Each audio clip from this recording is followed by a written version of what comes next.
PM किसान सम्मान निधि पाने का आखिरी मौका। पीएम किसान सम्मान निधि योजना की रुकी किस्तें अब दोबारा मिल सकती हैं, लेकिन इसके लिए किसानों को तुरंत अपना डाटा अपडेट करना होगा। जिले में हजारों किसानों की किस्तें जमीन रिकॉर्ड और रजिस्ट्रेशन की गलतियों के कारण अटकी हुई हैं। किसान जन सेवा केंद्र पर जाकर दस्तावेज सत्यापन करवा सकते हैं। समय रहते सुधार कराने पर न सिर्फ रुकी हुई रकम मिलेगी, बल्कि आगे आने वाली भी किस्तों में कोई रुकावट नहीं होगी। 12वीं पास के लिए बड़ी नौकरी, आधार सुपरवाइजर की भर्ती शुरू। युवाओं के लिए शानदार मौका, आधार सुपरवाइजर ऑपरेटर के लिए 236 पदों पर निकली भर्ती। 12वीं ITI या डिप्लोमा वाले उम्मीदवार आवेदन कर सकते हैं। खास बात यह है कि यूपी में अच्छी खासी संख्या में वैकेंसी है। आवेदन 20 मई तक किए जा सकते हैं। हालांकि UIDAI सर्टिफिकेट जरूरी है, जिससे युवाओं को सरकारी सेक्टर में एंट्री का मौका मिल सकता है। 1 मई से बड़ा बदलाव हो चुका है लागू। यूपी में कई बड़े बदलाव लागू किए गए हैं। नए श्रम कानून से सैलरी स्ट्रक्चर और PF पर असर पड़ेगा। वहीं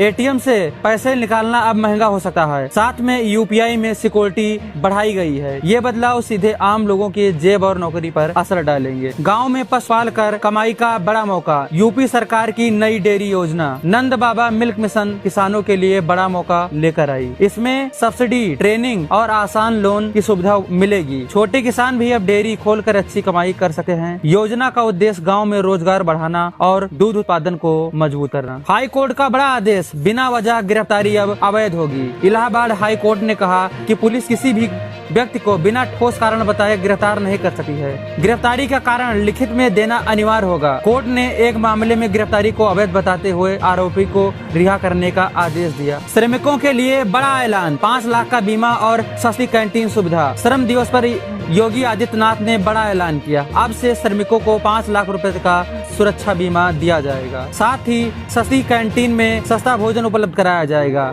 डोरमेट्री और बेहतर सुविधाएं देने की तैयारी कर रही है सरकार। और सरकार ने दावा किया है कि इससे करोड़ों श्रमिकों को सीधा फायदा मिलेगा और उनका जीवन स्तर और भी बेहतर होगा। गोरखपुर में बिजली संकट पर बड़ा एक्शन, अधिकारी हटाए गए। गीडा इंडस्ट्रियल एरिया में बिजली समस्या को लेकर प्रशासन सख्त हो गया। शिकायतों के बाद एक्सीएन ने नोडल जिम्मेदारी हटा दी और नए अधिकारी को तैनात के निर्देश दिए गए। उद्यमियों को राहत देने के लिए सुधार का आश्वासन दिया गया। गैस नहीं मिली तो सड़क जाम, बस्ती में फूटा गुस्सा। बस्ती में गैस सिलेंडर की किल्लत से परेशान लोगों ने सड़क पर जाम कर दिया। करीब 2 घंटे तक यातायात ठप रहा। उपभोक्ताओं का आरोप है कि बुकिंग के बावजूद सिलेंडर नहीं मिल रहा है। पुलिस ने मौके पर पहुंचकर हालात संभाले, लेकिन लोगों की परेशानी अभी भी बनी हुई है। आपके क्षेत्र में क्या समस्या है, हमें कमेंट में बताएं। महंगा ईंधन पड़ा भारी, एयर इंडिया रोज 100 उड़ानें करेगा रद्द। एयर इंडिया ने बड़ा फैसला लेते हुए रोजाना करीब 100 उड़ानें रद्द करने का ऐलान कर दिया। इसकी बड़ी वजह ईंधन की बढ़ती कीमतें। इससे घरेलू और अंतर्राष्ट्रीय यात्रियों पर बड़ा असर पड़ेगा। खासकर लंबी दूरी की फ्लाइट में ज्यादा कटौती की जा रही है। कैलाश मानसरोवर यात्रा शुरू, ऐसे करें रजिस्ट्रेशन। कैलाश मानसरोवर के लिए रजिस्ट्रेशन शुरू हो गया है। जून से यात्रा शुरू होगी और अगस्त तक चलेगी। इस बार करीब 1000 श्रद्धालु अलग अलग रूट से यात्रा करेंगे। इच्छुक लोग ऑनलाइन आवेदन कर सकते हैं। चयन कंप्यूटर प्रक्रिया द्वारा किया जाएगा।